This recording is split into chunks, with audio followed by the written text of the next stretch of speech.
First he was Deena, அதுக்கப்புறம் பில்லா, அதுக்கப்புறம் Don.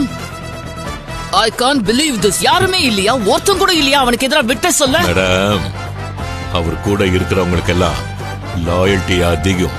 Once அவரை நம்பி அவர் கேங்குக்குள்ள போயிட்டாங்கன்னா காலத்துக்கும் மாற மாட்டாங்க மேடம்.